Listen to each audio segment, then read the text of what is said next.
Welcome to Quote and Conquer, the podcast where powerful words meet powerful action. Let's conquer one quote at a time. It always seems impossible until it's done. Hi, everyone. Welcome back to Quote and Conquer, the podcast where powerful words meet powerful action. I'm your host, Joey Walters. You know, there's a moment in time that we all face, something so big, something so heavy, something that feels impossible. And this is where most people quit. But what if I told you the word impossible is just your mind playing tricks on you? And that every great successful person, any person that has changed history, has stood right there with that. And the only way that they have passed this moment of impossible is by changing their mindset. So without further ado, let's get into this week's quote. So this week's quote is, "It always seems impossible until it's done," by Nelson Mandela. Nelson Mandela was born in 1918 in South Africa, and he was born into a royal family. But he left comfort to fight for injustice. He became one of the country's first black lawyers, and he was the leader of the African National Congress Youth League. In 1962, Nelson Mandela was arrested and he spent 27 years in prison. 18 of those were on Robben Island, where he endured hard labor in isolation. He was put behind bars, but yet he was still a teacher and a symbolic person that broke the spirit of many. And when he finally was released in 1990, Mandela didn't seek revenge, and in 1994 became South Africa's first black president. And he earned a Nobel Peace Prize for leading through forgiveness and strength. To me, this is the epitome of what impossible could be, but yet he broke it because he made it happen. You see, impossible is just perception, it's not truth. What feels impossible is just unfamiliar to us, and it's our brain's way to protect us when we feel like we are in danger. But the real chains are mental. And Mandela could have let prison define him, but he chose to seek freedom.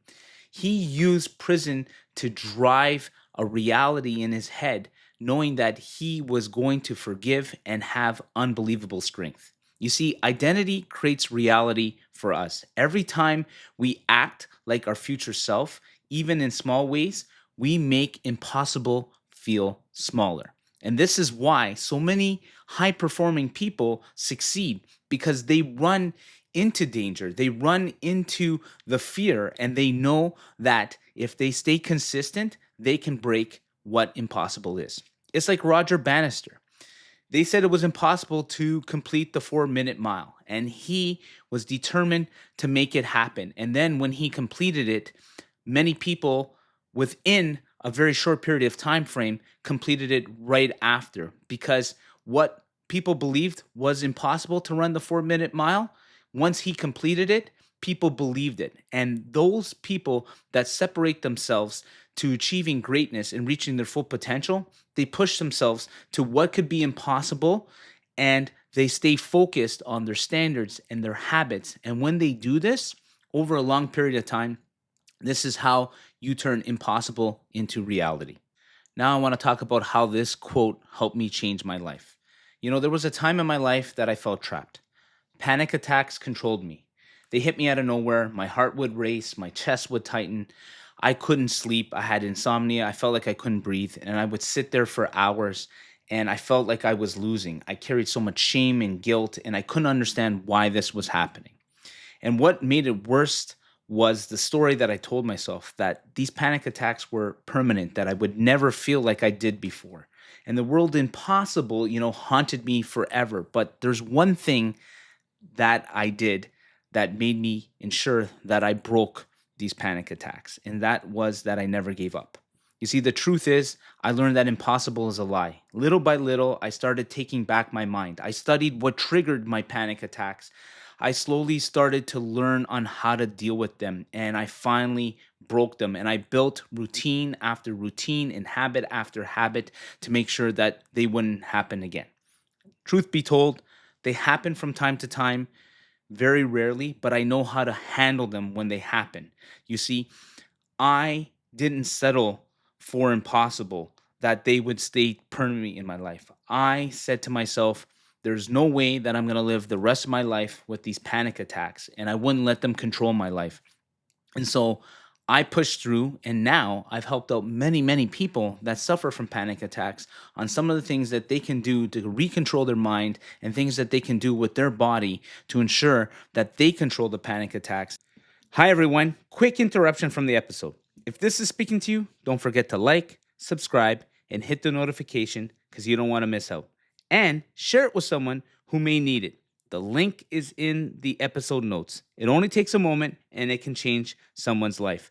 I believe in divine timing, and that can put the right message in front of the right person at the right time to make a huge difference. So let's make this happen together. And without further ado, let's get right back in the episode. So now I want to talk about 5 things that you can do to live this quote and change your life. Number 1, name your impossible. Write it down, whether it's a goal, a dream, a habit, something that you want to change, and make sure that you change your identity around it. Number 2, break it down. Divide it into small steps. Create momentum. Create a higher standard. Create the habits that are going to break whatever you want to achieve that you believe is impossible.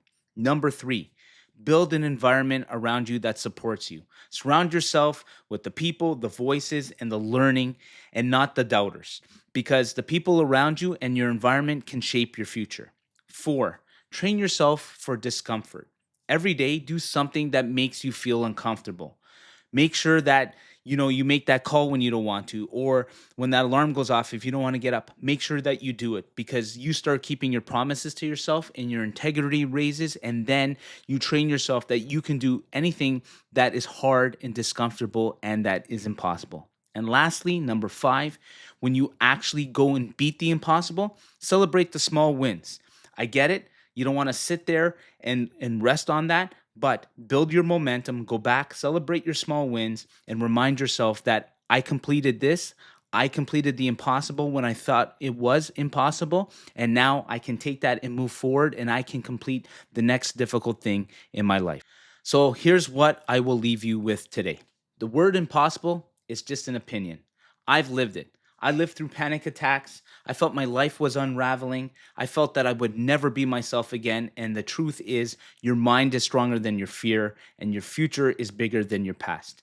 Every setback, every failure will make you stronger if you change your mindset around that. In the beginning, you will think that you can overcome it. But if you stay focused, and the real version of you will rise up. You see, Mandela's words ring true.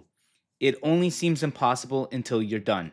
Your chains are already weaker than you think. And if you take your first step, you can break them very, very easily. So this week, I don't want you to wait for permission. Don't wait for your fear to go away. Don't wait for impossible to control your mind. Step up, take the moment, take the action, and make sure that you make the impossible possible. Well, that's all for this episode. I hope you guys enjoyed it and you got something out of it, and that way you can go and implement it.